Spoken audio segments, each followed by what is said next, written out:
You install a video doorbell for peace of mind, right? To see who's at your front door without having to open it. Millions of us rely on them every day. We get notifications for package deliveries, see when the kids get home from school, and screen the occasional salesperson. They provide a sense of security and control. That's what makes this story so unsettling. It takes that sense of security and flips it completely upside down. It starts with a man who just moved into a new house in a quiet suburban neighborhood. He did what many new homeowners do. He installed a popular brand of video doorbell. It worked perfectly. He got alerts for motion, saw his packages arrive, and felt that extra layer of safety. For months, everything was normal. Until one night, he was at home watching a movie. It was late, just before 11 p.m. His phone buzzed with a notification. Doorbell rang. A little odd for that time of night, but not impossible.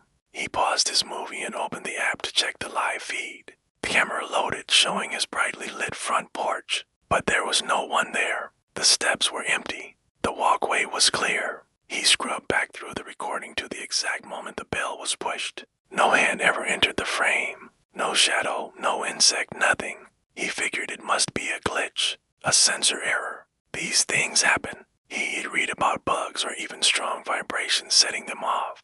So he shrugged it off and went back to his movie. A few minutes later, it happened again. But this time, it was different. He didn't just feel the vibration from his phone. He heard the chime clear as day coming from the hallway. Not from his phone, but from the actual chime box inside his house. He muted the TV and listened. The house was dead silent. He pulled up the app again. The live feed was the same and empty porch. The event history now showed the doorbell rings just a few seconds apart, and still no motion had been detected. Now a little unnerved, he got up and walked to the front door. He checked the deadbolt. It was locked. The handle was cold. He peered through the peephole. Nothing. The street was quiet and empty. Feeling a bit foolish but still on edge, he went back to the couch. At 11:03 p.m., his phone buzzed again. But this time, the notification was different. Motion detected, front door. His heart started to beat a little faster. He opened the live feed, expecting to finally see what was going on. But again, the porch was completely empty. Nothing had changed, but something felt wrong.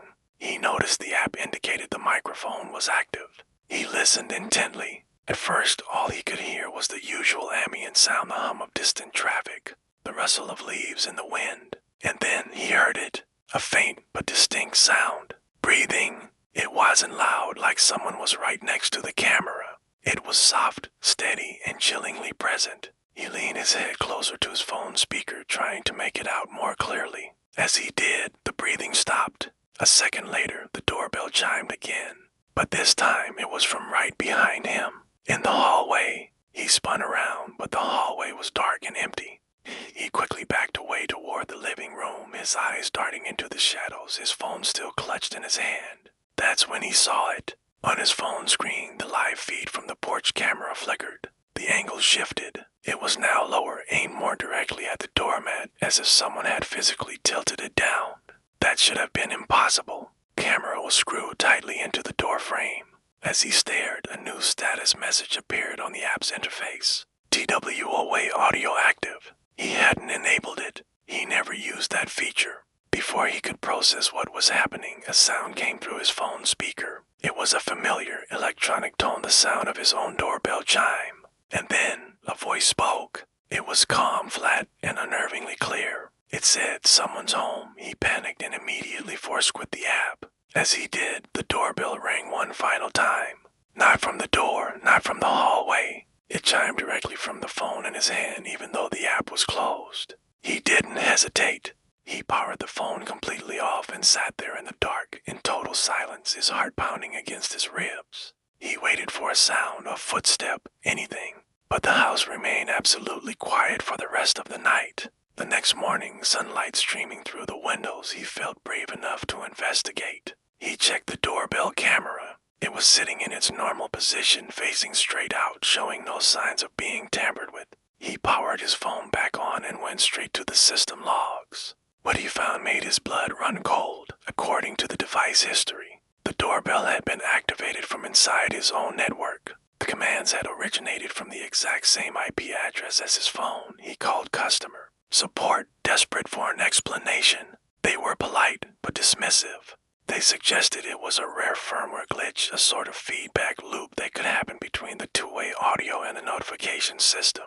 They said they would push a remote update to his device and that it shouldn't happen again. And for a while, it didn't. The doorbell worked normally and the nights were quiet. The strange event began to feel like a bad dream. For weeks, everything was fine. Until one afternoon, when he was out of the house, miles away at work, his phone buzzed. Doorbell rang, but the knot forming in his stomach. He opened the app. The live feed loaded, but it wasn't his porch. He was looking at the inside of his own hallway from a low angle, as if the camera had been taken off the door and placed on the floor inside. The feed cut out before he could even react. He raced home, expecting the worst. But when he arrived, the house was locked and empty. The doorbell camera was back in its place on the porch, facing outward, exactly as it should be. The system log showed no alerts beyond that one initial ring. There was no record of the camera feed showing the inside of his house. It was as if it never happened. That was the last straw. He went into the app settings and permanently disabled the two-way audio and the microphone. He just wanted a camera, not a listening device. After that, the phantom doorbell rings stopped. The strange notifications ended. The system seemed to go back to normal. But the story doesn't quite end there. He says that sometimes late at night, when the house is completely silent, he still hears it. A faint electronic chime. It's not coming from the door, and it's not coming from his phone. He says it sounds like it is coming from somewhere deep inside the walls of the house itself. Video doorbells are meant to show us who or what is on the outside. This story is so terrifying because it suggests that sometimes the most frightening thing isn't the person knocking on your door. It's the chilling realization that the call might be coming from inside the house. Thanks for watching. If you enjoyed this story, don't forget to like and subscribe for more. Stay safe out there.